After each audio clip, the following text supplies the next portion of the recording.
नमस्कार, IND special में आपका बहुत स्वागत है और बड़ी खबर के साथ हम आईएनडी स्पेशल की शुरुआत करने जा रहे हैं। ओबीसी आरक्षण मामले में सुप्रीम कोर्ट ने बड़ा फैसला सुनाया है और दो टूक सुप्रीम कोर्ट ने कहा है कि मध्य प्रदेश में बिना ओबीसी आरक्षण के ही पंचायत चुनाव होंगे। सुप्रीम कोर्ट ने चुनाव आयोग को आदेश दिया है जिसपे 2 हफ्ते में अधिसूचना जारी करने के साफ तौर पर आदेश दिए हैं सुप्रीम कोर्ट ने। 5 साल में चुनाव कराना सरकार की जिम्मेदारी है, ये बात भी कही है सुप्रीम कोर्ट ने।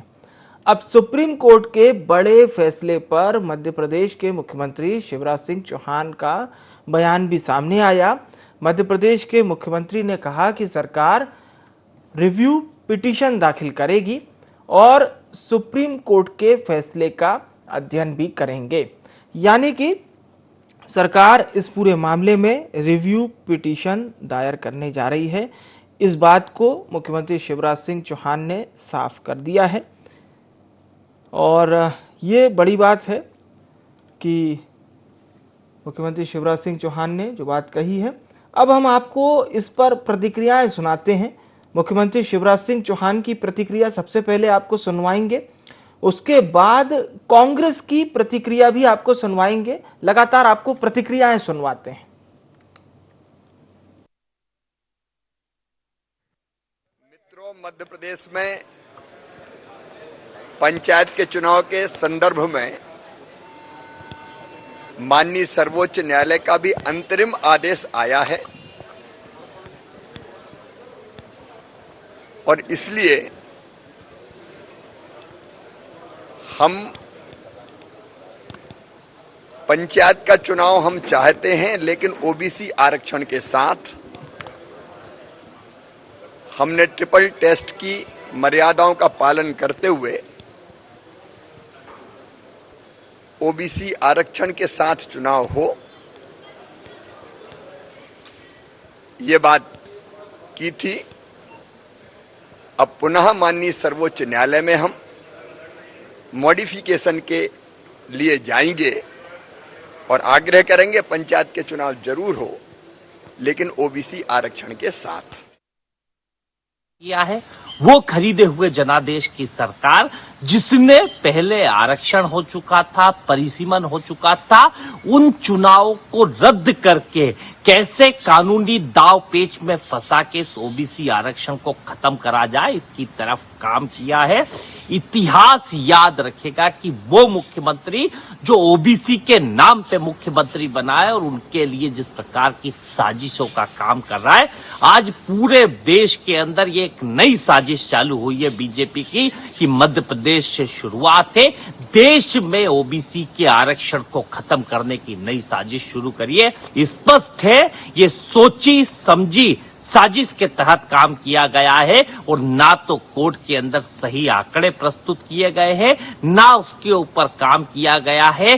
पूरी सरकार बीजेपी के उस एजेंडे को लागू करने में लगी है कि कैसे देश के अंदर आरक्षण को खत्म करा जाए। स्पष्ट है बीजेपी सिर्फ ओबीसी के नाम पे पदों को लेना जानती है, ना कि उनके लिए कोई हितों के लिए काम करना जानती। तो साफ तौर पर कांग्रेस आरोप लगा रही है। आरोप बिल्कुल भी नए नहीं है, वही पुराने आरोप हैं, यानी कि स्क्रिप्टिंग समझ लीजिए वही पुरानी वाली है। सदन में प्रदेश की जनता ने लगातार सुना, कांग्रेस विधायकों को भी सुना था, बीजेपी के भी लोगों को सुना था। हमारे साथ खास मेहमान जुड़ चुके हैं जो बताएंगे कि ये जो बड़ा फैसला लिया गया है इसके मायने क्या है मध्य प्रदेश की सियासत में भी और खासतौर से लोगों के लिए। हमारे साथ मध्य प्रदेश के वरिष्ठ पत्रकार देवदत्त दुबे जी जुड़ चुके हैं। देवदत्त जी का बहुत स्वागत है। भारतीय जनता पार्टी की ओर से मध्य प्रदेश के प्रवक्ता पंकज चतुर्वेदी जी भी हमारे साथ जुड़ चुके हैं। पंकज जी का भी बहुत स्वागत है। पंकज जी, चर्चा की शुरुआत आपसे और कांग्रेस प्रवक्ता ब्रजेश पांडे भी हमारे साथ जुड़ेंगे अब से कुछ ही देर में। पंकज चतुर्वेदी जी, मुख्यमंत्री शिवराज सिंह चौहान ने साफ कर दिया है कि रिव्यू पिटीशन लगाएंगे, क्लियर कर दिया, ठीक है। कांग्रेस वही हमें, इसलिए मैंने इस बात को कहा कि वही पुराने बयान ही है। बहरहाल आप लोग का स्टैंड क्या रहेगा, क्योंकि कोर्ट ने एक बात और कही है सरकार को लेकर कि 5 साल में चुनाव कराना ये सरकार की जिम्मेदारी है, ये बात सुप्रीम कोर्ट ने कही है। जी देखिए विवेक जी, 2-3 बिंदु में पहला विषय तो है कि जो सुप्रीम कोर्ट ने कहा सरकार उस आदेश का, उस निर्णय का संपूर्ण अध्ययन करेगी और संपूर्ण अध्ययन करने के बाद किन बिंदुओं के आधार पर सरकार रिव्यू पिटीशन में पुनर्विचार याचिका दायर कर सकती है उन बिंदुओं पर बातचीत होगी। क्योंकि जैसा मुख्यमंत्री जी ने कहा, अभी आपने अपनी स्क्रीन पर भी मुख्यमंत्री जी को सुनाया, जी मुख्यमंत्री जी ने बहुत स्पष्ट तौर पर कहा कि हम यानी भारतीय जनता पार्टी की सरकार भी चाहती कि मध्य प्रदेश में ओबीसी आरक्षण के साथ पंचायतों के चुनाव हो और इसीलिए भारतीय जनता पार्टी की शिवराज जी की सरकार ने पंचायत चुनाव की प्रक्रिया प्रारंभ करी 27% ओबीसी आरक्षण के साथ जी। और इतिहास हमारे सामने है कि किस प्रकार कांग्रेस के लोगों ने उस 27% ओबीसी आरक्षण का विरोध किया। High court, Gwalior bench, Indore bench, Jaunpur principal bench, supreme court में दो बार, सुप्रीम कोर्ट ने महाराष्ट्र गवली केस का हवाला देकर कांग्रेस पार्टी के लोगों ने मध्य प्रदेश के 27% ओबीसी आरक्षण के साथ संपन्न हो रही चुनाव प्रक्रिया को बाधित किया। और आज कांग्रेस का पूरा जिम्मा है कि 27% आरक्षण को किस स्थिति में ला दिया वो सबके सामने। हम तो सिर्फ ये पूछना चाहते हैं कि जब कमलनाथ जी ने लोकसभा चुनाव के पहले कांग्रेस पार्टी की सरकार के समय जब 27% ओबीसी आरक्षण की घोषणा चुनावी लोभ के लिए करी तो उसको अमल क्यों नहीं लाए। जब 10 तारीख से 19 तारीख के बीच में कमलनाथ जी की घोषणा के बाद हाई कोर्ट में इस पर याचिका लगी तो कांग्रेस पार्टी के अधिवक्ता महाधिवक्ता उपस्थित नहीं होते। मध्य प्रदेश का उच्च न्यायालय 3 प्रकरणों पर जिनके आधार पर 27% रोक लगा देता है, पर कांग्रेस पार्टी की सरकार सुप्रीम कोर्ट में नहीं जाती। कांग्रेस पार्टी के लोग खड़े थे। कांग्रेस पार्टी की सरकार ने विधानसभा के सदन पर कहा कि मध्य प्रदेश में ओबीसी की आबादी जो मूलतः 50% से अधिक है उसको 27% बताया। अब विवेक जी आप बताइए कौन सा न्यायालय है जो 27% आबादी को 27% आरक्षण देगा? क्या 100% आरक्षण मिलेगा? हम स्मरण दिलाना चाहते हैं कांग्रेस को कि देश में ओबीसी आयोग को संवैधानिक दर्जा भारतीय जनता पार्टी की सरकार ने दिया। नरेंद्र मोदी जी की सरकार ने नीट में मेडिकल एग्जाम में 27% ओबीसी आरक्षण लागू किया और यहां भी हम प्रतिबद्ध हैं। भाजपा का प्रण ओबीसी वर्ग को 27% आरक्षण, और इसलिए हम कांग्रेस के जैसे नहीं है। हम कोर्ट का मान भी करेंगे, आदर भी करेंगे, पर जो वैधानिक रास्ते हमारे पास हैं, जो वैधानिक अधिकार हमारे पास हैं, उन अधिकारों का उपयोग करेंगे और रिव्यू पिटीशन दाखिल करेंगे। इसलिए सुप्रीम कोर्ट का फैसला भी 1 घंटे पहले आया है जी। विधि विशेषज्ञ उसका क्योंकि फैसले की प्रति हाथ में आ जाए, संपूर्णता से उसका अध्ययन किया जाएगा। सुप्रीम कोर्ट के मान सम्मान आदर के साथ जो पक्ष सरकार का रिव्यू पिटीशन में रखा जाएगा और दोनों चीजें मुख्यमंत्री जी सुनिश्चित करें विवेक जी कि चुनाव भी होगा और 27% ओबीसी आरक्षण के साथ होगा। इस प्रक्रिया के लिए सरकार कोशिश कर रही है और हमने सुप्रीम कोर्ट के निर्देश का पालन किया है। समय सीमा पर ट्रिपल टेस्ट यानी सामाजिक आर्थिक शैक्षणिक स्थिति, 48% जनसंख्या मध्य प्रदेश के ओबीसी, 47 जिलों का सर्वेक्षण, 85 ओबीसी वर्ग के लोगों के साथ बातचीत, 100 पेज का जवाब, 600 पेज का अनेक्शर, 8000 पेज की रिपोर्ट, सब तैयार है। पूरी तैयारी के साथ सरकार मैदान में है ताकि माननीय उच्चतम न्यायालय के समक्ष सारे तथ्य और सत्य रखे जाएं। तो हमने पूर्णता से पक्ष रखा है और सुप्रीम कोर्ट के निर्णय का आदर करते हुए हम वैधानिक पक्ष ढूंढेंगे और रिव्यू पिटीशन दाखिल करेंगे और चुनाव भी कराएंगे। ठीक है सर। आपकी प्रतिक्रिया के बाद हम देवदत्त जी की प्रतिक्रिया लेंगे। उससे पहले सुन लेते हैं कांग्रेस पार्टी से भी कुछ प्रतिक्रियाएं आई हैं, क्योंकि कांग्रेस भी इस मुद्दे को बिल्कुल भी हल्के में नहीं लेना चाह रही है। इसीलिए मैंने इस शब्द को मुद्दे के तौर पर जिक्र किया। ओबीसी आरक्षण का मसला है। कांग्रेस से कुछ प्रतिक्रिया आई है, वो सुनवा देते हैं आपको। एक बार फिर से चर्चा में जुड़ेंगे। जैसी की संभावना थी, मध्य प्रदेश की भारतीय जनता पार्टी पिछड़े वर्ग के साथ धोखा करने का षड्यंत्र कर रही थी और वो षड्यंत्र में सफल हो गई। उसके द्वारा जिस तरह माननीय उच्चतम न्यायालय में गलत जानकारियां प्रस्तुत की गई हैं, पिछड़े वर्ग का गलत आबादी का बायोडाटा प्रस्तुत किया गया है, आरक्षण की मांग ज्यादा की गई है, इन सब बातों से लग रहा था कहीं न कहीं ये फिर एक बार पिछड़े वर्ग को छलावा करने का कार्य कर रहे हैं। और जिसकी पुष्टि इस बात से होती है कि भारतीय जनता पार्टी की ओर से माननीय उच्च न्यायालय में उनके नियुक्त वकील के द्वारा भी कहा गया था कि माननीय उच्चतम न्यायालय से महाराष्ट्र जैसा ही निर्णय होगा। इससे साफ लग रहा है कि योजनाबद्ध तरीके से प्री प्लान से कराने वाला कार्य किया गया है। माननीय उच्चतम न्यायालय के सामने कोई विकल्प नहीं था। जब आपने दस्तावेजी पूरे नहीं दिए हैं, ट्रिपल टेस्ट टी टेस्ट का जो है, ट्रिपल टी का टेस्ट का जानकारी नहीं प्रस्तुत किया, तो माननीय उच्च न्यायालय के पास विकल्प ही नहीं था, इसलिए उनके द्वारा निर्णय दिया गया है उस पर तो कोई प्रतिक्रिया व्यक्त नहीं करता हूं। लेकिन भारतीय जनता पार्टी के द्वारा पिछड़े वर्ग के साथ जो धोखा किया जा रहा है और जो धोखा करने का प्रयास किया गया है, निश्चित रूप से बहुत ही निंदनीय है। जितनी निंदा की जाए वो कम है। भारतीय जनता पार्टी को इस बात के लिए खामियाजा भुगतना पड़ेगा। आने वाले समय में आप देखेंगे मध्य प्रदेश के अंदर जो पिछड़े वर्ग की 56% आबादी है, भारतीय जनता पार्टी के खिलाफ उठकर खड़ी हो जाएगी और निश्चित भारतीय जनता पार्टी को इस बात का खामियाजा भुगतना पड़ेगा और सरकार उनको आने वाले समय में इस बात की एहसास होगा कि उनके द्वारा जो धोखा किया गया वो गलत किया गया। सरकार में आप हैं, पिछले 20 साल से सत्ता आपकी है, हमको सिर्फ 15 महीने काम करने के मिले।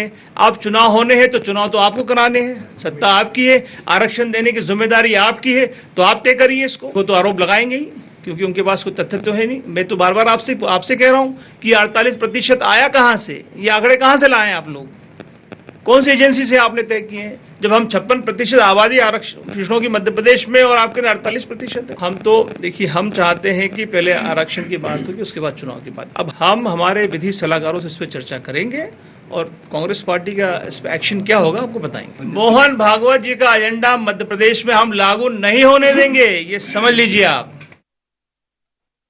एक बहुत गंभीर विषय है। मध्य प्रदेश को सोचना पड़ेगा कि हमको किस प्रकार की लीडरशिप चाहिए। ऐसी लीडरशिप चाहिए जो ना कानून समझती है, ना कॉन्स्टिट्यूशन को समझती है, ना सुप्रीम कोर्ट के जजमेंट्स को समझती है, और बार बार बताने के बाद ही नहीं समझने को तैयार हो। ये बहुत अफसोस की बात है। रिव्यू के पैरामीटर्स ये होते हैं कि सुप्रीम कोर्ट ने अगर कोई मिस्टेक की है, अगर कोई गलती की है, तो वो उसको करेक्ट करते हैं। आपने कोई इतनी बड़ी त्रुटि की है, भूल की है कि आप कोई प्रावधान को भूल गए हो, तो हमको नहीं लगता कि सुप्रीम कोर्ट को प्रावधान भूली तो अपनी मध्य प्रदेश की सरकार है कि सुप्रीम कोर्ट के जजमेंट थे और संविधान में कुछ लिखा था।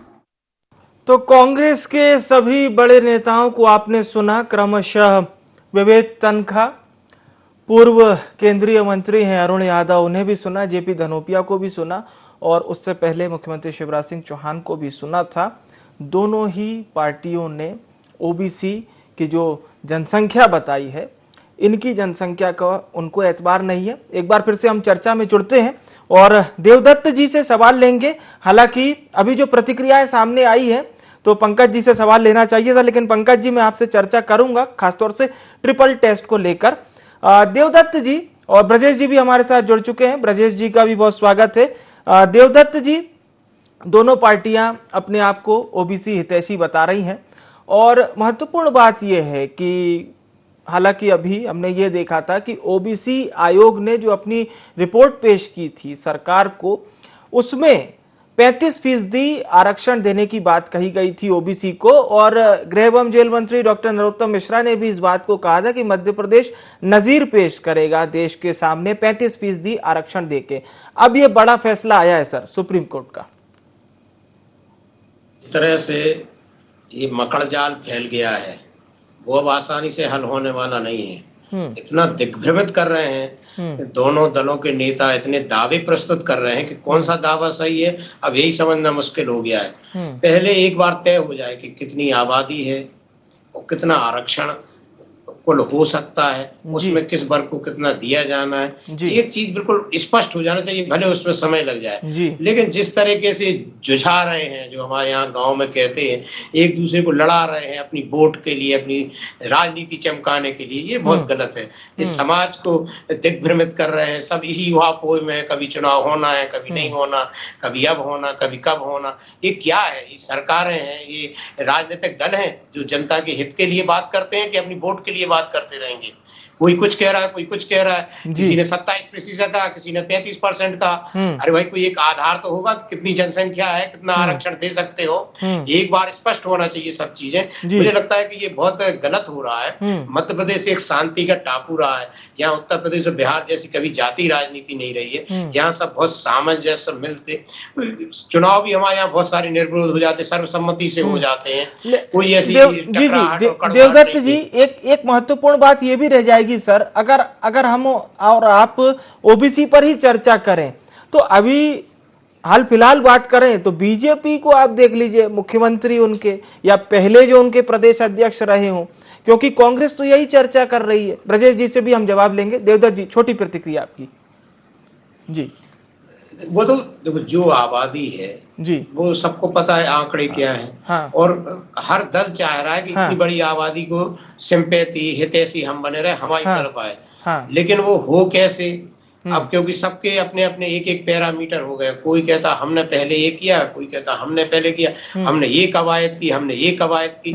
अरे जब दोनों दल कवायद कर रहे हैं तो ये हो क्यों नहीं रहा है? कहाँ रुका है? क्या हो रहा है? चुनाव, राज्य निर्वाचन आयोग चुनाव चाहता है, सुप्रीम कोर्ट चुनाव चाहता है, तो फिर दिक्कत कहाँ है? एक बार इसको पूरा बैठ के, मैं तो कहता सर्वदलीय बैठक बुलाओ ना, और एक बार फाइनल करो। पिछड़े वर्ग के नेताओं को बुलाओ, उनके संगठन प्रमुखों को बुलाओ, और एक बार फाइनल करो। क्या इसी में लगे रहेंगे? कोई और कोई काम नहीं है क्या? इस पर पंकज जी से जवाब लेंगे। ब्रजेश जी, फिलहाल आपका रुख करते हैं क्योंकि आप पहली बार चर्चा में शामिल हो रहे हैं। ब्रजेश जी, आपकी पार्टी तो कह रही है कि 56% है ओबीसी ग्राफ, तो ये कहां से आंकड़े बता रहे हैं? ये पूर्व केंद्रीय मंत्री अरुण यादव जी 56% बाइट सुनी हमने, बताया उन्होंने जी। विवेक जी, बहुत स्पष्ट बात जी। पहले आज माननीय सुप्रीम कोर्ट के आदेश के बाद 3 बिंदुओं पे हमको गौर करना चाहिए। हाँ। सुप्रीम कोर्ट के आदेश की आदर्शित जो देखा है बराबरी तौर से, जो मेरे समझ में आ रहा है, हाँ, हाँ, बतौर अधिवक्ता के नाते, हाँ, हाँ, मैं समझ रहा हूँ कि किसी भी दल को, चाहे वो कांग्रेस पार्टी हो, चाहे भारतीय जनता पार्टी हो, और मैं यहाँ पर देवदत्त दुबे साहब की बात से इत्तेफाक रखते हुए कह रहा हूँ, क्योंकि किसी तरह की कंफ्यूजन क्रिएट नहीं होना चाहिए। तो आप 50% से ऊपर नहीं, वैसे उन्होंने आपकी पार्टी को भी क्रिटिसाइज किया है, आपकी पार्टी को भी किया है क्रिटिसाइज जी।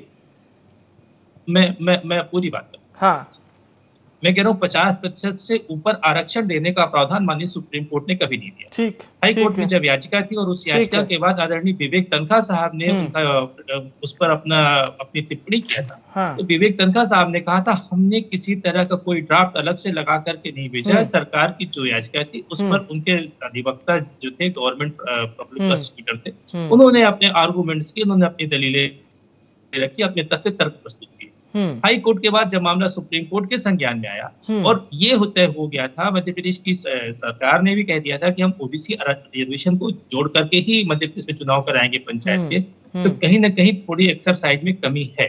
उस एक्सरसाइज को बैठ करके थोड़ा पूरा करना चाहिए था। हम समझते हैं बड़े बड़े कानून भी हैं मध्य प्रदेश के अंदर और देश के अंदर, सुप्रीम कोर्ट के अंदर भी, उनसे भी एक राय मशविरा लेना चाहिए। मैं इस आंकड़े में नहीं जाऊंगा कि आबादी किस वर्ग की कितनी है, और इस पे जाना भी नहीं चाहिए। ये निर्णय निर्धारण करने का कार्य सरकार। अरे सर, पूरी चर्चा तो इसी विषय पे हो रही है ना आदरणीय पांडे जी। आपके बड़े नेता हैं अरुण यादव साहब, वो 56% कह रहे हैं, इसीलिए तो सवाल किया सर। आज विषय ही तो वही है, आज विषय तो वही है। मैं आपसे, चूंकि मैं आज सुप्रीम कोर्ट का जो जजमेंट आया है, हाँ, और जिस पर आदरणीय पंकज चतुर्वेदी साहब ने अहमत रखा है और दुबे साहब ने रखा है, हाँ, मैं केवल उस बिंदु पे बात करूंगा, जजमेंट पे बात करूंगा। ठीक है, क्योंकि मैं ये कहना चाह रहा हूँ कि जजमेंट जो है उसको सबको मान्य करना पड़ेगा, चाहे वो बीजेपी होगी, चाहे कांग्रेस होगी। अब ये तय सरकार और सरकार की एजेंसी को करना है हमारे यहाँ कितनी पॉपुलेशन किस वर्ग की है, ओबीसी की कितनी है, एससी की कितनी है, एसटी की कितनी है, सामान्य वर्ग की कितनी है, ये सब सरकार की एजेंसियां तय करती है, उनको करने दीजिए। चुनाव आयोग बैठा हुआ है, लेकिन माननीय सुप्रीम कोर्ट का निर्णय जो है वो इस बात को कहीं ना कहीं इशारा कर रहा है विवेक साहब कि कुछ न कुछ हमारे होमवर्क में कमी थी, इसकी भरपाई करना चाहिए। अच्छा, ठीक है। Pankaj Chaturvedi ji, sir triple test पे हमारी चर्चा हो रही थी, ये बात सुप्रीम कोर्ट की जजमेंट में भी आई है कि बिना ट्रिपल टेस्ट करवाकर हम कोई भी इस बारे में फैसला नहीं ले सकते हैं। तो बहरहाल इसीलिए आप ओबीसी आरक्षण के बिना ही पंचायत चुनाव कराइए, यानी 20% और 16% मिला के 36% आरक्षण पर ही चुनाव कराइए, SC ST मिला के। जी देखिए विवेक जी, पहले मैं ट्रिपल टेस्ट की बात करूं तो ट्रिपल टेस्ट क्या है पहले हमको ये समझना पड़ेगा। और सुप्रीम कोर्ट ने बहुत स्पष्ट निर्देश दिया कि जिन भी राज्यों में ओबीसी आरक्षण की बात की जाती है, तो वहां 3 स्तर पर, सामाजिक, आर्थिक और शैक्षणिक स्तर पर रिसर्च की जाए और उसके तथ्य और सत्य पेश की जाए कि उन ओबीसी की इन 3 बिंदुओं पर क्या स्थिति। इसको ट्रिपल टेस्ट कहते हैं। जी जी, जो 3 लेयर टेस्ट की बात की जाती है वो ट्रिपल टेस्ट ये टेस्ट है।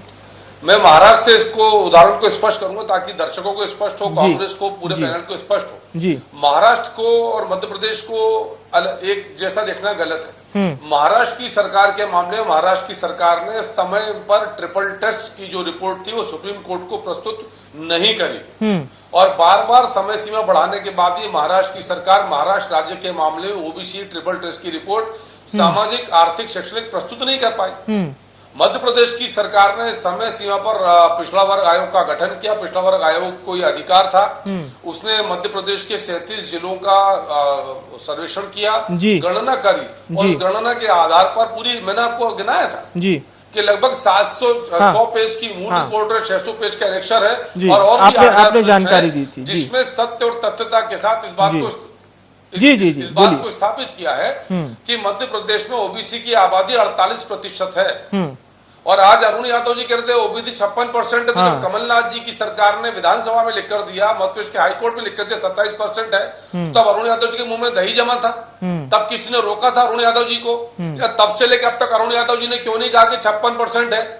15 महीने इनकी सरकार थी, यही सवाल तो हम भी कर रहे हैं सर, यही सवाल तो हम भी कर रहे हैं। पार्टी की सर जी सुन तो लीजिए विवेक जी, हम तो बहुत स्पष्ट कह रहे हैं कि भारतीय जनता पार्टी की शिवराज जी की सरकार ने मध्य प्रदेश में 27% ओबीसी आरक्षण के साथ पंचायत चुनाव की प्रक्रिया प्रारंभ करी थी। लगभग 3 लाख पंचायत के प्रतिनिधि चुने जाने थे, जिसमें हर वर्ग के लोग शामिल थे, सामान्य भी थे, ओबीसी भी थे, एससी भी थे, एसटी भी थे।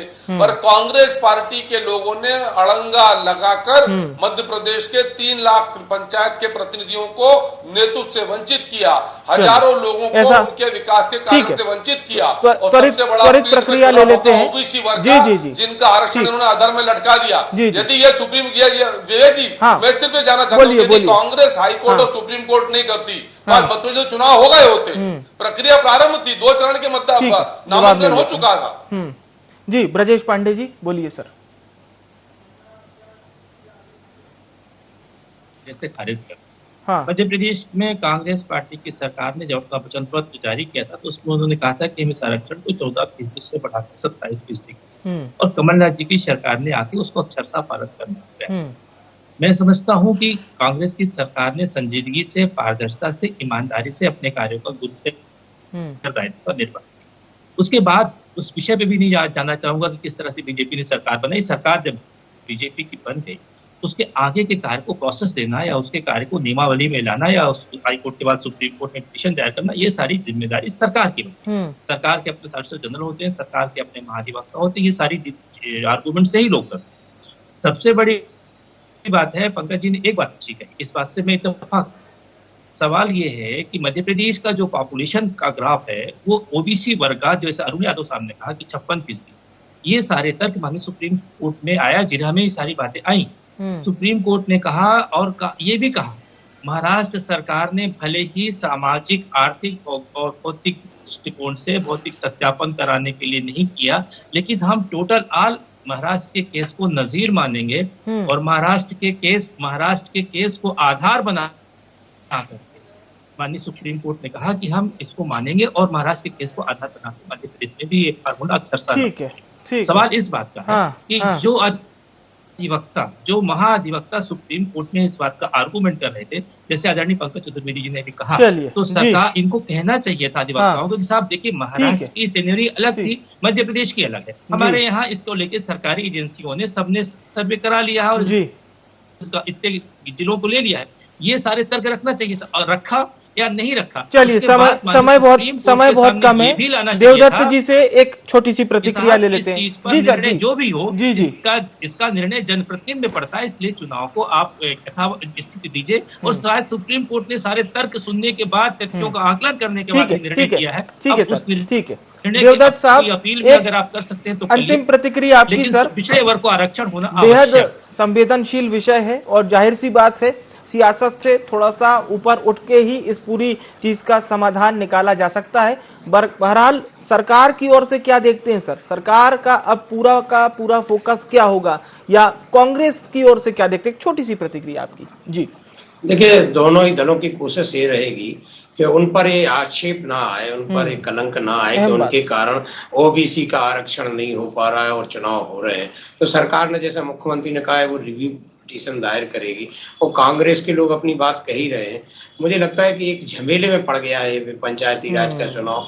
अब रिव्यू पिटीशन होगी तो फिर बरसात आ जाएगी तो गांव में चुनाव हो नहीं सकते।